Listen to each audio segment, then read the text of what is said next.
नमस्कार साथियों, सब कैसे हो।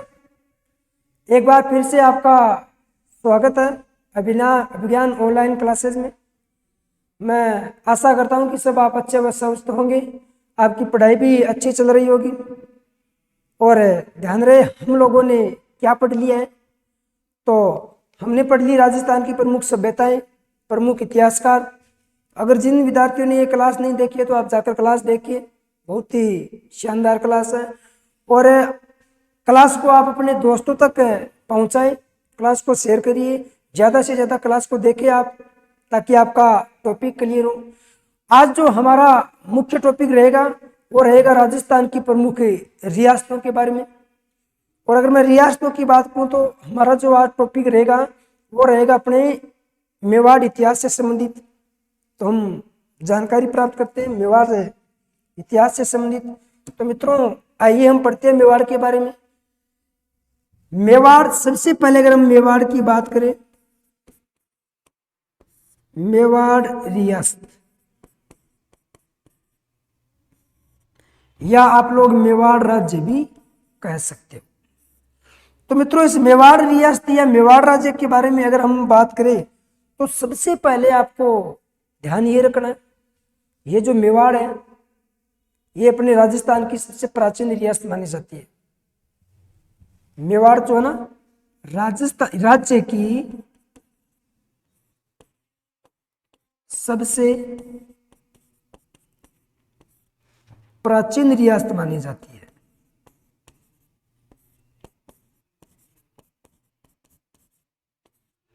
प्राचीन रियासत मानी जाती है।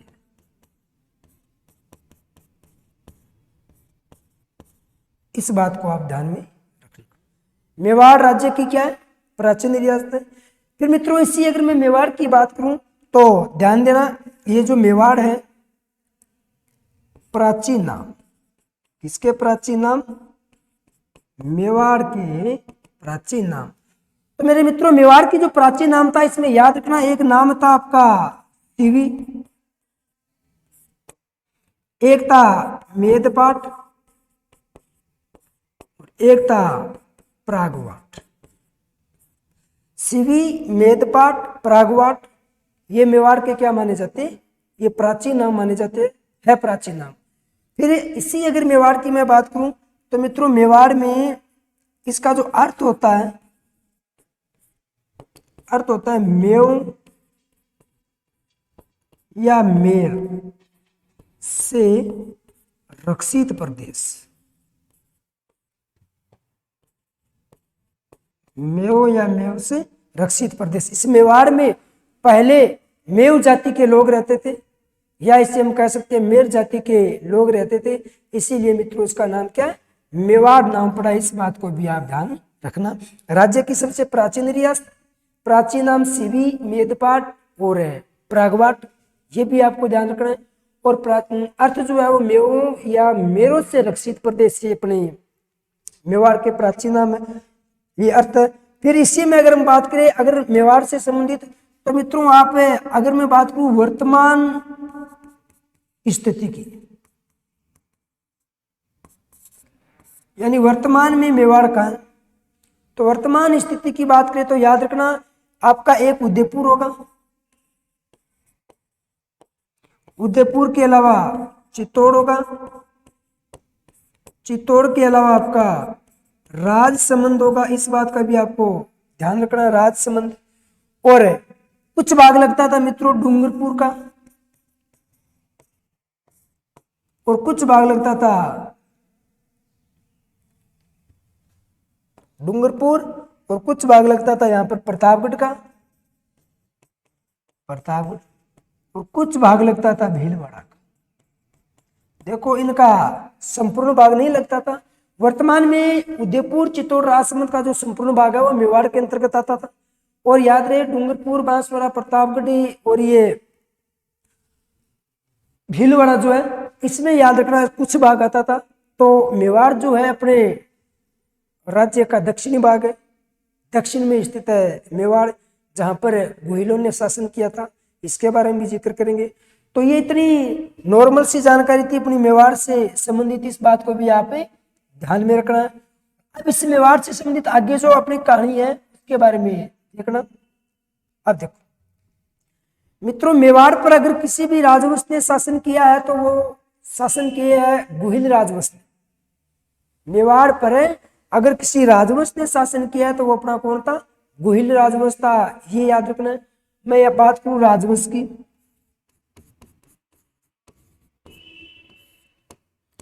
तो राजवंश कौन सा हो जाएगा? गुहिल हो जाएगा। और मित्रों, इन्हीं गुहिलों को सिसोदिया के नाम से भी जाना गया है। सिसोदिया वंश, सिसोदिया वंश और गुहिल वंश। और इसी गुहिल वंश को गहलोत वंश भी कहा जाता है और गुहिलोत वंश भी कहा जाता है। तो ये मारवाड़ के डिंगल और पिंगल शैलियों से शब्द निर्मित है। आपको इतना याद रखना है कि मेवाड़ में जिस राजवंश ने शासन किया वो गुहिल राजवंश था। इस बात को आप ध्यान में रखना।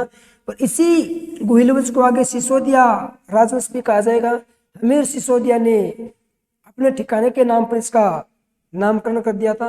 वो आगे की बात है, उसका जिक्र भी हम आगे करेंगे। तो गुहिल व सिसोदिया राजवंश कहा जाता है। इस बात को भी आप ध्यान में रखना।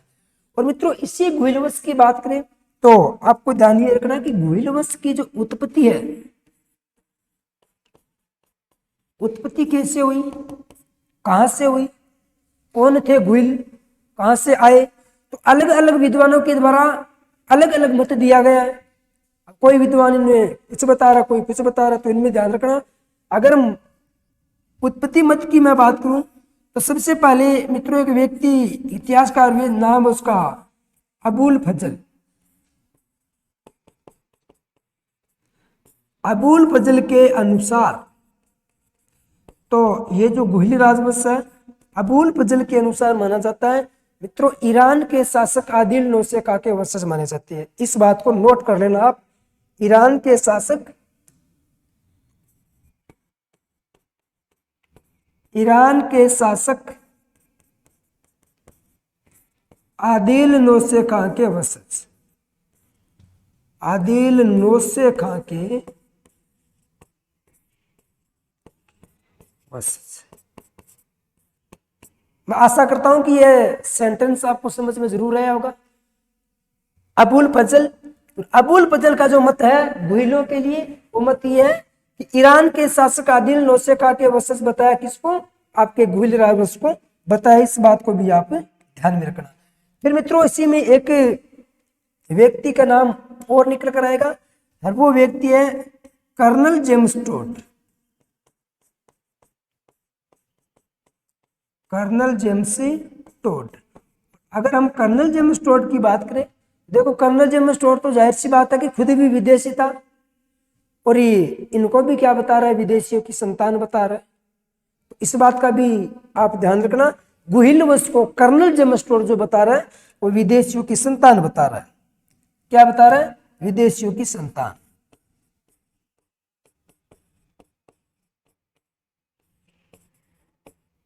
विदेशियों की संतान। इस बात का भी आप ध्यान रखना। ठीक है।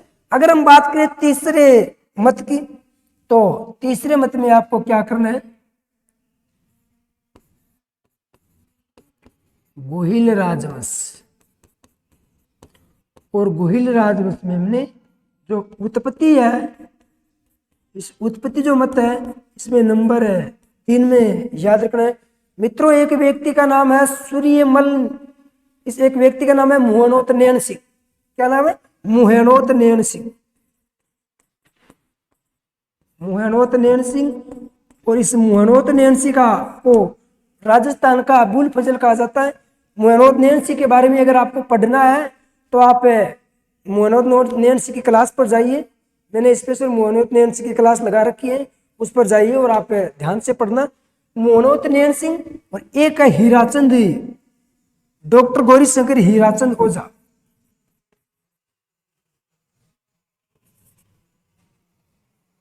चलो सीधा मैं ओझा लिख देता हूं। डॉक्टर गौरी शंकर हीराचंद ओझा। डॉक्टर गौरी शंकर हीराचंद ओझा और मुहैनोत नैन सिंह का मानना है कि ये क्या थे? सूर्यवंशी थे। इस बात को भी ध्यान रखना। सूर्यवंशी बताया है। क्या बताया है? सूर्यवंशी बताया है। अगर प्रमाण हमें कहां से मिलता है, सूर्यवंशी होने का हमें क्या प्रमाण कहां से मिलता है, तो इसमें आपको याद रखना कि सूर्यवंशी कैसे बताया प्रमाण। तो प्रमाण में मित्रों आपको ध्यान देना है, एक शासक आएगा बप्पा रावल, आगे पढ़ेंगे। और जो बप्पा रावल है वो मेवाड़ का वास्तविक संस्थापक है। और बप्पा रावल के द्वारा सर्वप्रथम चलाए गए थे सोने के सिक्के।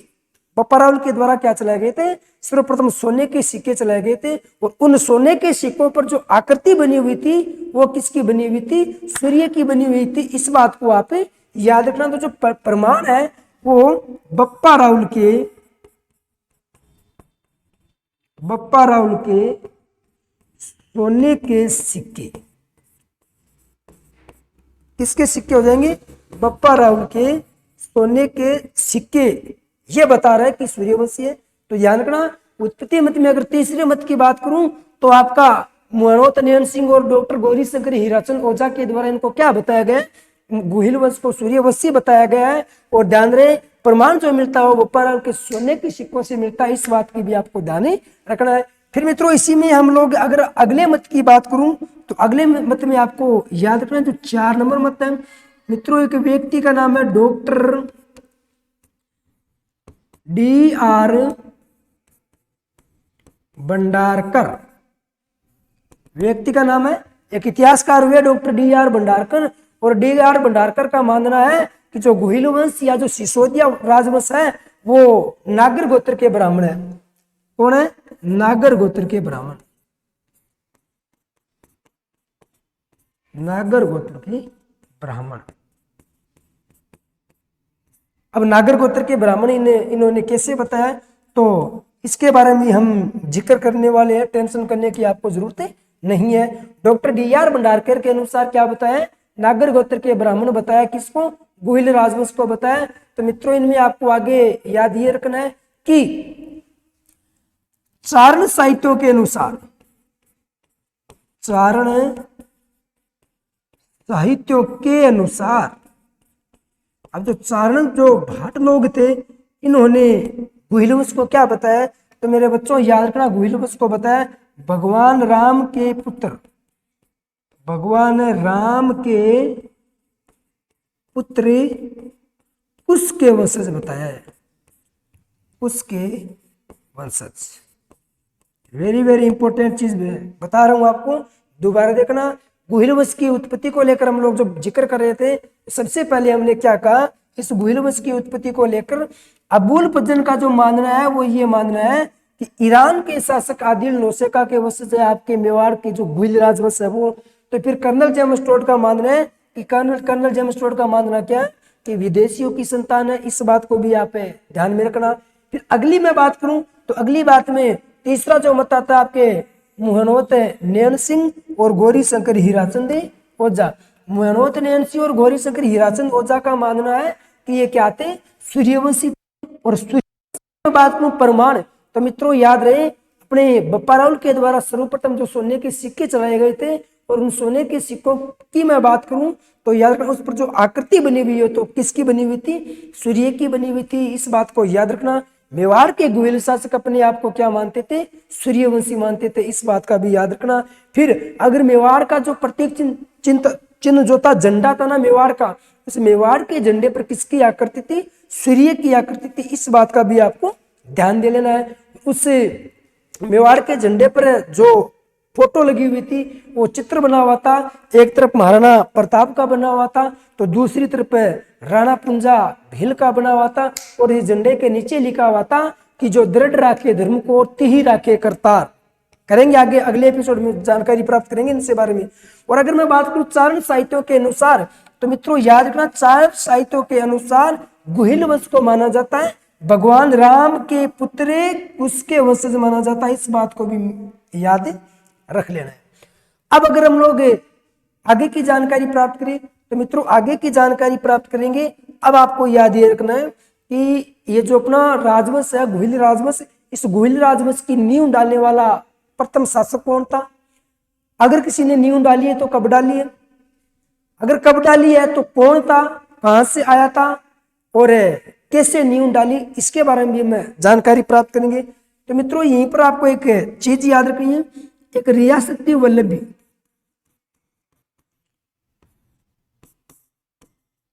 रियासत कौन सी है? वल्लभी रियासत। और इस वल्लभी रियासत के बारे में ध्यान रखना, ये जो वल्लभी रियासत है ये आपके गुजरात में पड़ती है। कहाँ पड़ती है मेरे बच्चों? तो ये गुजरात, मेवाड़ के आसपास वाले क्षेत्र में। और इस वल्लभी का शासक था शिलादित्य। वल्लभी का जो शासक था वो था शिलादित्य।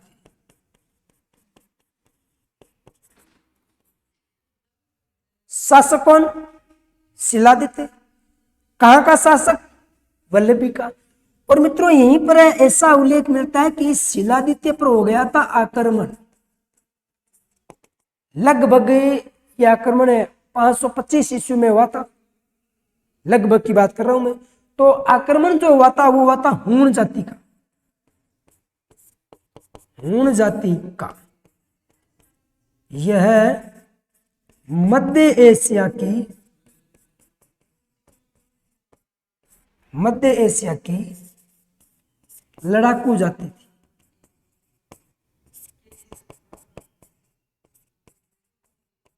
ये मध्य एशिया की क्या थी? लड़ाकू जाति थी। मित्रों इन लोगों का काम था लोगों को लूटना। देखो अपना राज्य स्थापित नहीं करना था इन लोगों का, बस लूटपाट मचाना और वापिस चले जाना। लोगों को रूंड बूंद कर दिया करते थे ये लोग। तो यहीं पर उल्लेख मिलता है कि जो हूण जाति है, हूण जाति के द्वारा वल्लभी के शासक शिलादित्य पर क्या किया जाता है? आक्रमण किया जाता है। तो मित्रों यहीं पर जानकारी मिलती है कि शिलादित्य की पत्नी थी, मैं यहां लिख रहा हूं पत्नी, या लिख दो आप रानी, कुछ भी लिख दो। और पत्नी का नाम था पुष्पावती।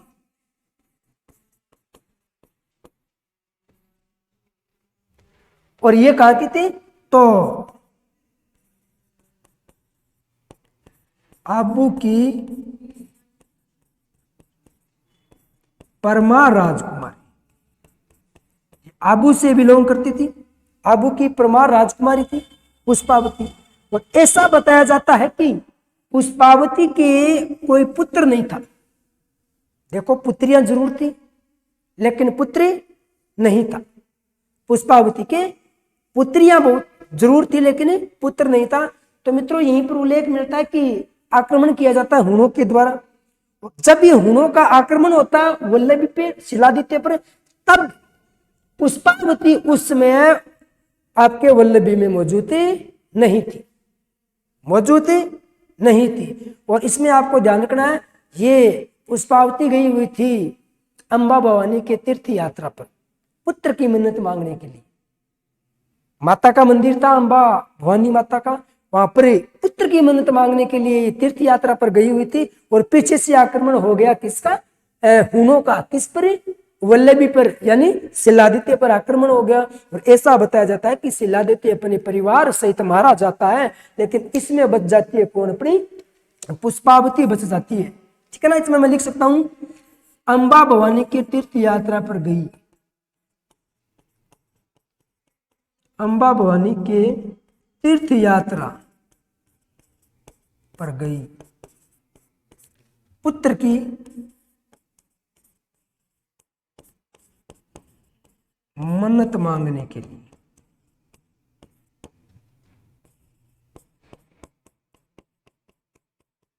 पुत्र की मन्नत मांगने के लिए गई थी और पीछे से सब कुछ नष्ट हो गया।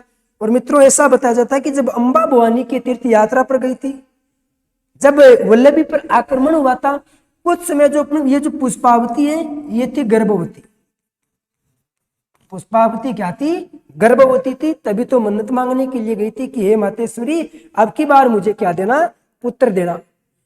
ऐसा उल्लेख मिलता है कि जैसे ही शिलादित्य अपने परिवार सहित मारा जाता है, पीछे से पुष्पावती को खबर लगी कि हूण जाति के लोगों के द्वारा अपने राज्य पर आक्रमण कर दिया गया है और हमारे शिलादित्य परिवार सहित मारे गए हैं। तब मित्रों ऐसा उल्लेख मिलता है कि पुष्पावती एक गुफा में छुप जाती है। पुष्पावती कहां छुप गई? एक गुफा में छुप जाती है और इस गुफा में एक बच्चे को जन्म दिया जाता है। ठीक है ना? पुष्पावती के द्वारा क्या किया? गुफा में बच्चे को जन्म दिया।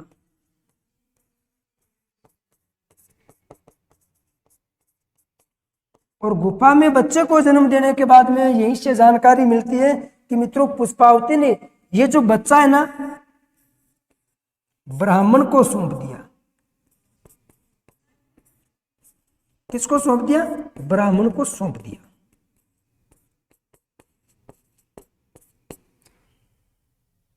बच्चे को जन्म दिया गया गुफा में, और गुफा में जन्म देने के बाद में ऐसा बताया जाता है कि किसी ब्राह्मण को सौंप दिया। और ब्राह्मण को सौंप देने के बाद में उल्लेख मिलता है कि जो पुष्पावती है वो सती हो गई थी। क्या हो गई थी? सती हो गई थी। तो अब ये जो बच्चा ना, इस बच्चे के बारे में याद रखना, इसका जो पालन पोषण किया, पालन पोषण किया, तो उल्लेख मिलता है इसका पालन पोषण किया था मित्रों एक ब्राह्मणी ने। किसने किया था? एक ब्राह्मणी ने पालन पोषण किया था। उस ब्राह्मणी का नाम था कमलावती नामक ब्राह्मणी। कमलावती नामक ब्राह्मणी, कमलावती नामक ब्राह्मणी के द्वारा क्या किया गया था? पालन पोषण किया गया था। तो ध्यान से सुनना इस बात को कि डॉक्टर गौरी शंकर हीराचंद जो आपका डॉक्टर डीआर जो भंडारकर है, ये डीआर भंडारकर क्या कह रहा था कि नागर गोत्र के ब्राह्मण है। तो मित्रों हो सकता है ये जो ब्राह्मण है कौन सी गोत्र का हो? नागर गोत्र का। मित्रों इस बच्चे को गुफा में जन्म दिया जाता है। और गुफा का अगर मैं ये जो शब्द है हिंदी शब्द है, इसका अगर संस्कृत में ट्रांसलेशन करें तो नाम बनता है गुहा। क्या बनता है? गुहा। उस बच्चे का नाम रखा गया था गुहा। उस बच्चे का नाम क्या रखा गया था? गुहा रखा गया था। और बच्चे के पिता का नाम था शिलादित्य, और द्वितीय लगा दिया, यानी इस बच्चे का क्या नाम रखा गया था?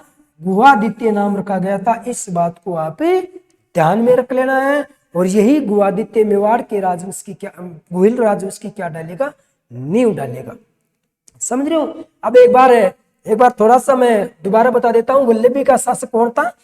शिलादित्य। वल्लभी के शासक शिलादित्य पर जो आक्रमण हुए हैं, वो आक्रमण जो किसका हुआ है? हुन जाति के लोगों के द्वारा हुआ है। मित्रों इनकी इसकी जो पत्नी थी वो पुष्पावती आबुक की परमार राजकुमारी हुआ करती थी। मित्रों जब आक्रमण होता है तो पुष्पावती दरबार में मौजूद नहीं थी, क्योंकि अम्बा भवानी के तीर्थ यात्रा पर गई हुई थी पुत्र की मन्नत मांगने के लिए। और उसके बाद में ऐसा बताया जाता है कि लोगों हुन जाति के लोगों के डर से गुफा में छुप जाती हैं। गुफा में छुप जाने के कारण गुफा में एक बच्चे को जन्म दिया जाता है। इस बच्चे का पालन पोषण किसी ब्राह्मण के द्वारा किया जाता है, यानी किसी ब्राह्मणी के द्वारा किया जाता है। नाम था कमलावती। तो हो सकता है ये ब्राह्मण कौन सी गोत्र का हो? नागर गोत्र का हो। इसीलिए डीआर भंडारकर ने क्या कहा है कि मेवाड़ का जो गोहिल राजवंश है वो अपना क्या है? नागर गोत्र का ब्राह्मण है। इस बात को भी आप ध्यान में रख लेना है। फिर मित्रों इसी गुहादित्य के द्वारा क्या डाली गई थी? नींव डाली गई थी। तो मैं इसमें कह सकता हूं कि मेवाड़ का संस्थापक, मेवाड़ का जो संस्थापक है, या मैं कह सकता हूं आदि पुरुष। ये जो मेवाड़ का संस्थापक या आदि पुरुष जो है ना, वो आपके कौन है? कौन है? गुहादित्य। फिर इसी में आपको आगे याद रखना है गुहादित्य के द्वारा मित्रों जो नींव डाली गई थी वो 566 ईस्वी में डाली गई थी। नींव कब डाली गई थी? 566 ईस्वी में डाली गई थी। लेकिन एक चीज याद रखना, ये 533 से लेकर और 566 ईस्वी के बारे में ध्यान रखना। नींव 566 ईस्वी में डाली गई है, लेकिन इसकी जो कोशिश, इसकी जो शुरुआत है वो लगभग 37 इसकी शुरुआत हो चुकी थी। तो इस प्रकार से ये मेवाड़ का क्या बन गया? संस्थापक बन गया। इसे मेवाड़ का क्या कहा जाता है? आदि पुरुष कहा जाता है। अब मित्रों इससे आगे और हम जो देखेंगे उसमें आपको याद क्या रखना है।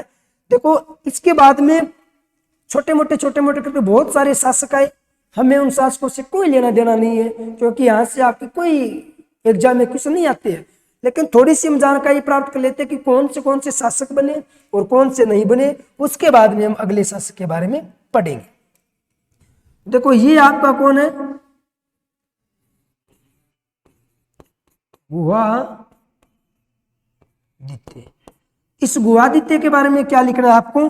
गुहादित्य के बारे में सीधी सी बात लिखनी है कि मेवाड़ का मेवाड़ के गुहिल राजवंश का संस्थापक, या इसे आप क्या कहोगे, आदि पुरुष। इस बात का ध्यान रखना। फिर अगर इसकी मैं बात करूं पिता, तो पिता में आएगा मित्रों शिलादित्य। शिलादित्य, और शिलादित्य कौन था, वल्लभी का शासक, वल्लभी का शासक। फिर माता, तो माता थी पुष्पावती, आबू की परमार राजकुमारी।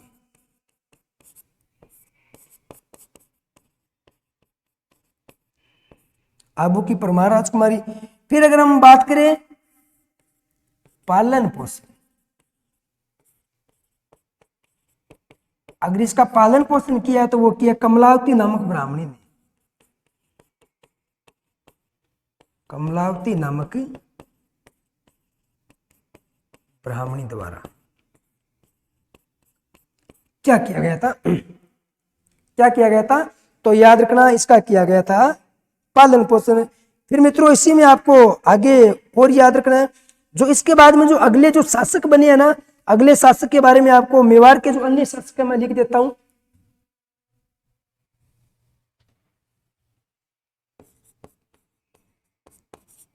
मेवाड़ के शासक, अब कुछ ऐसे शासक हैं जिनका परीक्षा की दृष्टि से कोई लेना देना नहीं है, लेकिन फिर भी थोड़ा अपनी जानकारी के तौर पर पढ़ लेते हैं। मित्रों एक शासक का नाम हुआ है राजा नागा, इसे नागादित्य भी कहा जाता है। देखो शासक का नाम क्या है, राजा नागा। इसे किस नाम से जाना जाता है, नागादित्य के नाम से भी जाना जाता है। फिर एक शासक और आता है इसके बाद में, नाम उसका महेंद्रदित्य, महेंद्र प्रथम। शासक का नाम क्या है, महेंद्र प्रथम नाम का कोई शासक बनता है। उसके बाद में जो अगला शासक आता है वो अपराजित और शिलादित्य, अपराजित,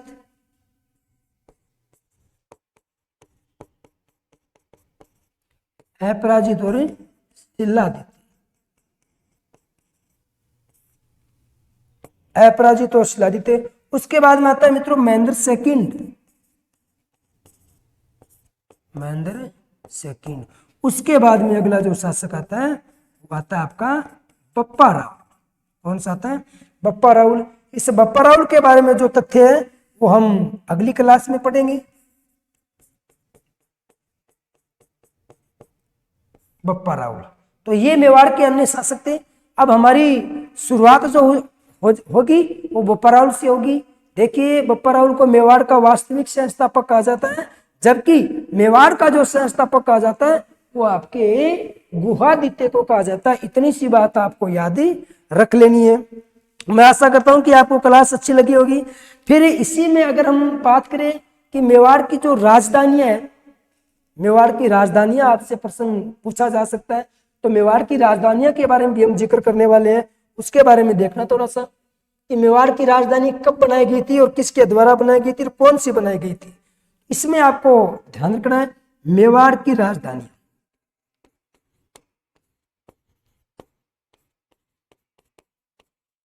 कौन कौन सी मेवाड़ की राजधानियां बनाई गई और किसके द्वारा बनाई गई, इस बात का भी आपको ध्यान रखना है। मित्रों सबसे पहले अगर हम मेवाड़ की राजधानी का जिक्र करें तो ध्यान देना, सबसे पहले एक मेवाड़ की जो राजधानी बनाई गई थी वो बनाई गई थी आपकी नागदा। राजधानी कौन सी, नागदा। नागदा उदयपुर में है और ध्यान रहे नागदा में सास बहू का मंदिर प्रसिद्ध है, इसका भी आपको ध्यान रखना है। नागदा राजधानी बनाई गई थी। नागदा जो राजधानी बनाई गई थी वो मित्रों अपने बप्पा राउल के द्वारा बनाई गई थी, इस बात का भी ध्यान रखना है। फिर अगर मैं राजधानी की बात करूं तो राजधानी थी आपकी आहड़। कौन सी थी? अहाड़। और अहाड़ जो राजधानी बनाई गई थी, ये बनाई गई थी अल्लट के द्वारा, राजा अल्लट, जिसे आलू राउल के नाम से जाना जाता है। और राजस्थान के इतिहास का प्रथम राजा था जिसने विदेशी विवाह किया था। अब ये विवाह किसके साथ किया था, मुझे कमेंट में जरूर जवाब देना इसका। ये पहला राजा था। और तीसरे नंबर की जो राजधानी रही है वो रही है मित्रों चित्तौड़। कौन सी रही है? चित्तौड़। और चित्तौड़गढ़ जो राजधानी बनाई थी वो बनाई थी जैतर सिंह ने। किसने बनाई थी? जैतर सिंह के द्वारा चित्तौड़ राजधानी स्थापित की जाती है। इस बात का भी आपको ध्यान रखना है। चलो आगे चलो। अब इसके बाद में अब अगली जो बात है वो 4 नंबर। 4 नंबर में मित्रों जो अपने मेवाड़ रियासत की तो राजधानी रही है, वो राजधानी रही है, इसमें याद रखना, उदयपुर। 4 नंबर में जो इसकी राजधानी रही है वो कौन सी रही है? उदयपुर रही है। इस बात को याद रखना है। और उसके बाद में अगली रही है वो रही है गोगुंदा। गोगुंदा और उदयपुर। गोगुंदा और ये जो उदयपुर राजधानी बनाई गई थी, ये बनाई गई थी महाराणा उदय सिंह के द्वारा। महाराणा उदय सिंह के द्वारा गोगुंदा और उदयपुर को क्या बनाया गया था? राजधानी बनाया गया था। उसके बाद में अगली जो राजधानी बनी है वो बनी है मित्रों एक तो कुंभलगढ़ और चाउंड। कौन सी बनी है? कुंभलगढ़ और चाउंड बनाई गई। इस बात को भी याद रखना, कुंभलगढ़ और एक हो जाएगी अपनी चाउंड। और ये जो राजधानी बनाई थी ये बनाई थी वीर शिरोमणि महाराणा प्रताप ने। महाराणा प्रताप, बहुत जल्दी हम महाराणा प्रताप टॉपिक को पढ़ने वाले हैं, कोई ज्यादा टाइम नहीं लगने वाला है। उसके बाद में अगली जो राजधानी बनाई गई थी इसको मैं थोड़ा सा ऊपर की ओर, अब देखना यहां से देखो, अगली जो राजधानी बनाई है वो राजधानी बनाई गई है मित्रों चित्तौड़। चित्तौड़गढ़ लिख देता हूं, चित्तौड़ गढ़ तो चित्तौड़, बाकी सब गढ़ैया। इस भविष्य में कभी चित्तौड़गढ़ पढ़ेंगे तब जिक्र करेंगे इसके बारे में, ध्यान रखना। तो चित्तौड़गढ़, ये चित्तौड़गढ़ राजधानी बनाई गई थी अमर सिंह के द्वारा। किसके द्वारा? अमर सिंह के द्वारा बनाई गई थी। अमर सिंह प्रथम महाराणा प्रताप का पुत्र। मित्रों जैसे ही मुगलों के साथ मेवाड़ के शासकों ने अधीनता स्वीकार की थी, अमर सिंह प्रथम के काल में अधीनता स्वीकार हो गई थी। महाराणा प्रताप के पुत्र अमर सिंह का पुत्र करण सिंह ने मुगल दरबार में उपस्थित होकर संधि स्वीकार कर ली थी। उस संधि में शर्त यह रखा गया था कि हम मेवाड़ के शासकों को या सिसोदिया राजवंश को या अमर सिंह को पुनः क्या दे देंगे? चित्तौड़ का किला दे देंगे, जिसको आप क्या बना सकते हो? राजधानी बना सकते हो। लेकिन शर्त एक ये है कि आप चित्तौड़ दुर्ग की क्या नहीं करवा सकते? मरम्मत नहीं करवा सकते। इस बात का भी आपको ध्यान रखना है। फिर मित्रों इसके बाद में जो अगली राजधानी बनी है वो अगली राजधानी बनी थी मेरे बच्चों उदयपुर। कौन सी बनाई गई है? उदयपुर बनाई गई है। और उदयपुर में याद रखना ये जो बनाई गई है ये भीम सिंह के द्वारा बनाई गई है। किसके द्वारा? भीम सिंह के, महाराणा भीम सिंह के द्वारा बनाई गई है। और ये मेवाड़ का वह शासक है जिसने ईस्ट इंडिया कंपनी के साथ सहायक संधि स्वीकार कर ली थी। तो ये बात थी मेवाड़ की राजधानी से संबंधित। अब हम एक बार थोड़ा सा पुनः देखेंगे हमने क्या कुछ पढ़ा है और क्या कुछ नहीं पढ़ा है, इसके बारे में हम लोग चर्चा करेंगे। देखो सबसे पहले हमने क्या पढ़ा है, तो इसमें आपको याद क्या रखने वाली बात है, याद रखना मेवाड़ रियासत कह सकते हैं या फिर मेवाड़ राज्य कह सकते हैं। और मेवाड़ राज्य की, ये राज्य है, राज्य की सबसे प्राचीन रियासत मानी जाती है और है। और हमें ऐसी रियासतों पर गर्व महसूस करते हैं क्योंकि यहाँ से दुनिया के सर्वश्रेष्ठ शासकों में गिनती होती है। मेवाड़ में जो शासक बने हैं ना, उनमें दुनिया में सर्वश्रेष्ठ शासकों में गिनती होती है। अब शुरुआत में देख लो, बप्पा राउल है, हमीर सिसोदिया, राणा लाका, महाराणा सांगा, महाराणा कुंभा, महाराणा उदय सिंह, महाराणा वीर शिरोमणि महाराणा प्रताप, राज सिंह जैसे बड़े बड़े योद्धाओं का यहाँ पर शासन रहा है। तो दुनिया के श्रेष्ठ शासकों में गिनती होती है अपने यहाँ मेवाड़ के शासकों की। फिर मित्रों याद रखना इसका जो प्राचीन नाम माना जाता है वो शिवी, मेदपाट और प्रागवाट, ये भी माना जाता है। और इनका जो अर्थ है मेव से या मेरो से रक्षित प्रदेश, क्योंकि मेवाड़ में यहाँ जो इस क्षेत्र में जो भी लोग रहा करते थे, वो मेव जाति के लोग रहा करते थे, इसको भी आप याद रखना।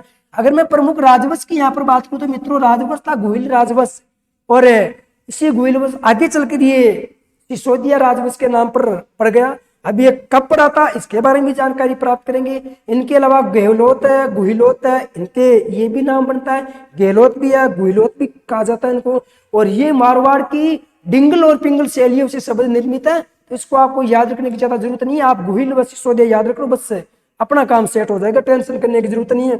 अगर मैं उत्पत्ति स्थल की बात करूं तो मित्रों अबुल फजल एक इतिहासकार हुए, किसके, तो अकबर के नवरत्न थे, ये अकबर के दरबार में रहा करते थे। और मित्रों इस अबुल फजल का मानना है कि ये ईरान के शासक आदिल नौसेखा के वंशज माने गए, अपना गुहिल राजवंश। फिर कर्नल जेम्स टोड खुद विदेशी था, और इन लोगों को भी क्या बताएं, विदेशियों की संतान बना रहे हैं। और फिर तीसरा नंबर उत्पत्ति को मोहनोत नयन सिंह और डॉक्टर गौरी शंकर हीराचंद ओझा का मानना है कि ये सूर्यवंशी थे। और सूर्यवंशी होने का जो प्रमाण है, जब बप्पा रावल के द्वारा सर्वप्रथम चलाए गए सोने के सिक्कों पर जो आकृति बनाई गई थी वो सूर्य की थी। मेवाड़ के झंडे पर भी सूर्य की आकृति थी, इस बात को भी आप ध्यान में रखना। Doctor DR. भंडारकर का कहना है कि ये जो गुहिल राजवंश है नागर गोत्र के ब्राह्मण है। और नागर गोत्र के ब्राह्मण कैसे हमने अभी पढ़ा है, आपको पता हो कैसे बताया इन लोगों ने। चारण साहित्यों के अनुसार मानना है कि भगवान राम के पुत्र कुश के वंशज माने जाते हैं गुहिल राजवंश। इनके अलावा मित्रों बात करें कि वल्लभी का शासक हुआ करता था शिलादित्य, और ये जो वल्लभी आपके गुजरात में पड़ता है, इस वल्लभी पर आक्रमण कर दिया था हुम जाति के लोगों के द्वारा, जो मध्य एशिया की लड़ाकू जाति हुआ करती थी। और इनकी जो पत्नी थी पुष्पावती आबू की परमार राजकुमारी हुआ करती थी। जब आक्रमण हुआ था तो उसमें ऐसा बताया जाता है कि ये अम्बा भवानी की तीर्थ यात्रा पर गई हुई थी पुत्र की मन्नत मांगने के लिए। लड़कियां थी लेकिन पुत्र नहीं था, तो उल्लेख मिलता है कि एक गुफा में ये छुप जाती है, होनों के डर से गुफा में छुप जाती है, और गुफा में एक बच्चे को जन्म दिया जाता है। गुफा में बच्चे को जन्म देने के कारण नाम पड़ा गुआदित्य। और गुआदित्य मेवाड़ का पहला शासक है जिसने क्या की थी, मेवाड़ के गुहिल राजवंश की स्थापना की थी। इन्हें मेवाड़ का गुहिल राजवंश का संस्थापक व आदि पुरुष माना जाता है। 566 ईस्वी में इसने क्या डाली थी, मेवाड़ के गुहिल वंश की नींव डाली थी। फिर अगर हम लोग बात करें गुआदित्य के बारे में तो ये संस्थापक वगैरह है। पिता का नाम शिलादित्य, वल्लभी का शासक था। पुष्पावती आबू की राजकुमारी जो इसकी माता थी, पालन पोषण किसी ब्राह्मणी के द्वारा किया गया था, और कमलावती नामक ब्राह्मणी के द्वारा किया गया था।